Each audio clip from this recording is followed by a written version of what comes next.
Did you explore the Yiddish Jewish world in New York City when you were there? One thing I did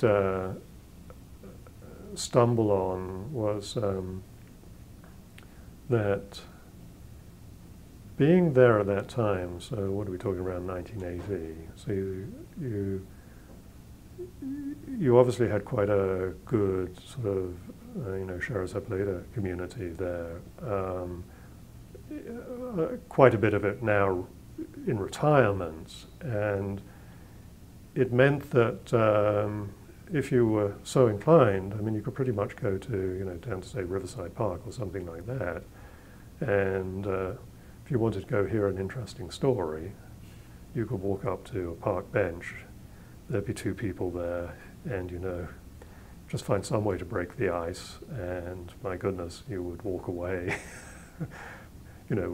with a head pounding with all sorts of stories, which kind of unbelievable. They were very happy that somebody of the younger generation was taking an interest.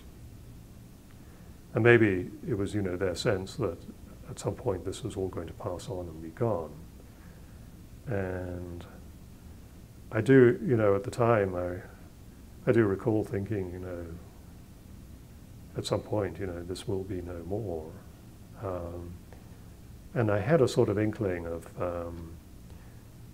that as this community, this generation died out, that so its literature was going to die out with it. Now, I'm not a big literary buff, but even I had worked that out. And so when eventually I heard about, the projects for the National Yiddish Book Center, I instantly related to it because I'd been thinking back when I was a student, wondering what was happening to all this stuff. So that was why, when I first got wind of it, it seemed a no-brainer to jump in and join in.